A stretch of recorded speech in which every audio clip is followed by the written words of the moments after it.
Assalamualaikum warahmatullahi wabarakatuh. Selamat malam, salam sejahtera untuk semuanya. Alhamdulillah kita gugus tugas percepatan pengendalian penyebaran COVID DKI Jakarta pada malam hari ini. Sejak sore tadi kita rapat mereview pelaksanaan PSBB di Jakarta dan juga dampak-dampaknya bagi pengendalian COVID. Jadi tadi kita mendengar dari aspek kesehatan, seperti apa situasinya, perlu kami garis bawahi, meskipun beberapa hari ini terlihat ada penurunan, tetapi ini tidak boleh diartikan sebagai PSBB-nya kendor. Harus kita lebih disiplin, harus kita lebih ketat, karena masih ditemukan kasus-kasus positif di masyarakat.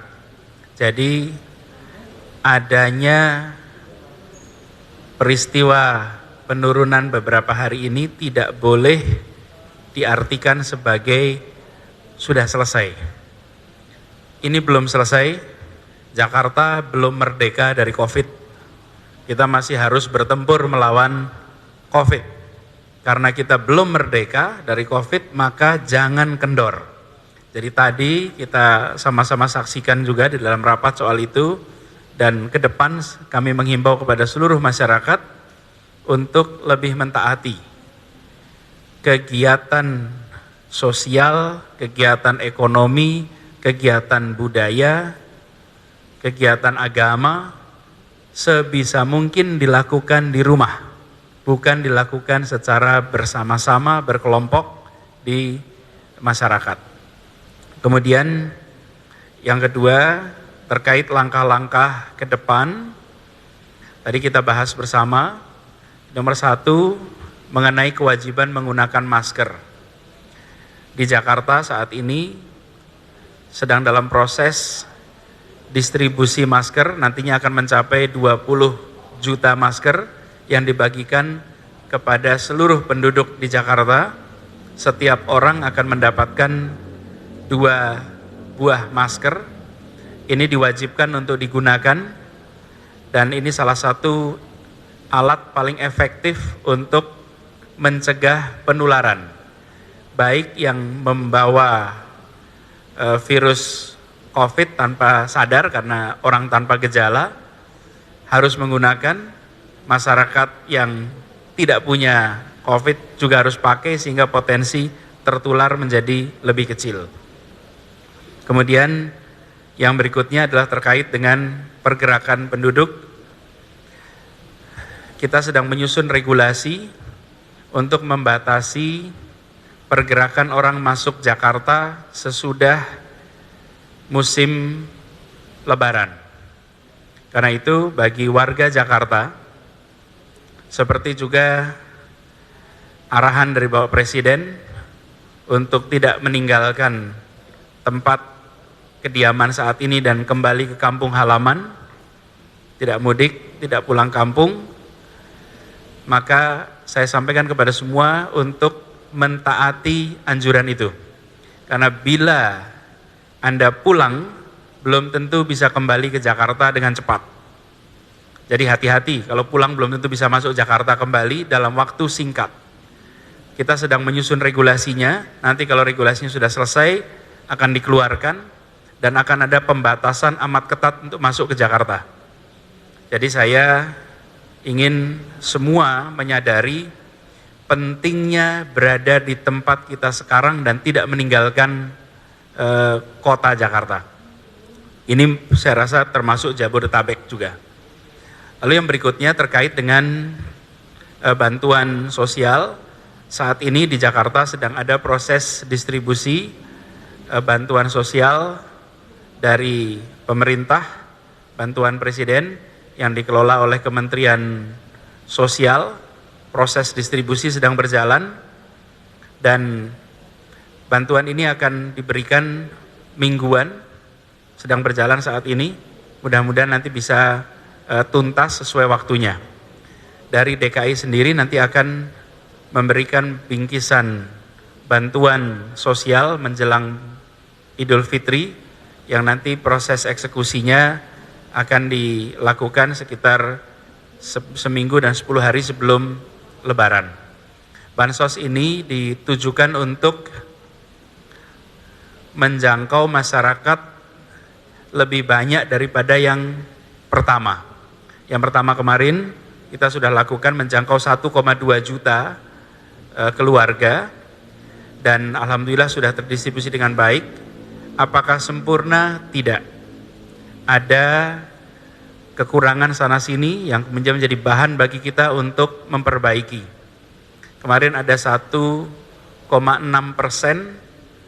dari distribusi yang sampai kepada orang yang tidak berhak, lalu dikembalikan. Ada yang salah alamat, ada yang orangnya mampu, ada yang orangnya sudah meninggal. Itu semua menjadi bahan untuk koreksi dalam distribusi yang berikutnya. Tapi kami bersyukur bahwa 88,4% terdistribusi dengan baik. Tapi biasanya yang 88,4% tidak jadi berita. Yang jadi berita biasanya yang 1,6% yang bermasalah itu. 98,4% terdistribusi dengan baik. Dan dalam waktu yang cukup singkat bisa mendistribusikan 98,4% pada keluarga yang tepat. Menurut saya itu satu langkah yang harus kita apresiasi karena tidak mudah.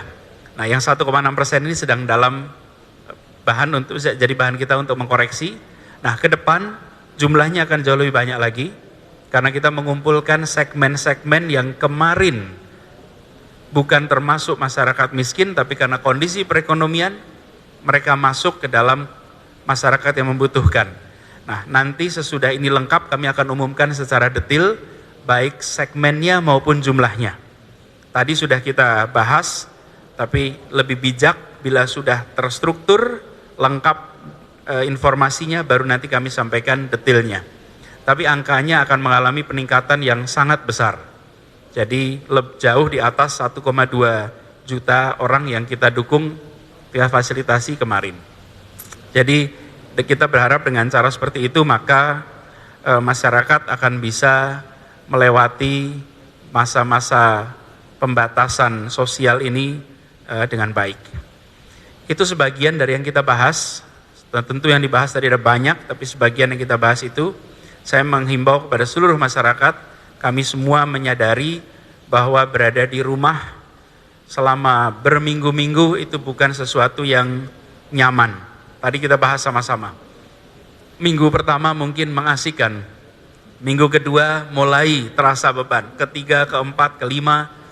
Nah, kami mengharap pada semuanya bahwa ini dilakukan semata-mata untuk melindungi dari penularan. Dan kita semua tidak ingin melakukan pengendoran di saat virus itu masih ada di mana-mana.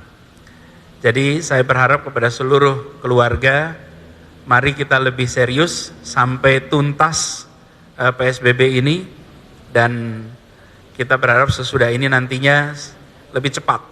Makin disiplin kita, makin cepat selesai. Makin kita tidak disiplin, makin lama ini selesainya. Jadi bersabar, tentu bukan hal yang mudah, kami sangat menyadari sekali. Tapi bila ini kita tidak lakukan, maka potensi masalah menjadi lebih besar. Saat ini kita menyaksikan akibat pembatasan itu begitu banyak orang yang kesulitan secara ekonomi, pekerjaan yang hilang, mata pencaharian yang hilang. Insya Allah mata pencaharian yang hilang itu nanti bisa kita cari gantinya. Insya Allah kita bisa mendapatkan gantinya.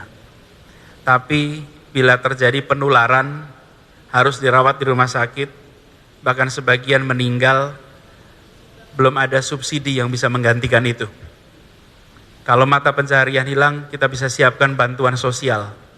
Tapi bila sakit sampai meninggal, tidak ada pengganti yang kita bisa lakukan. Karena itulah mengapa kita semua harus sadar betapa pentingnya melewati masa-masa sulit ini dengan disiplin tetap berada di rumah. Bapak Ibu sekalian yang saya hormati, barangkali ini yang bisa saya sampaikan. Tadi pertemuannya lengkap seluruh jajaran, jadi dari mulai Pak Pangdam Jaya, kemudian Kepala Kejaksaan Tinggi, Kepala Pengadilan Tinggi, Panglima Komando Armada 1, kemudian Danlan Tamal, Kasgartap 1 DKI, Pangkoops AU, Kabinda, dan juga Kapolda, dalam hal ini diwakili Karo Ops Polda Metro Jaya. Kita semua membahas cukup panjang dari sore hingga malam, dan insya Allah hari-hari ke depan Jakarta lebih cepat terbebas dari COVID. Demikian penjelasan dari kita. Terima kasih. Assalamualaikum warahmatullahi wabarakatuh.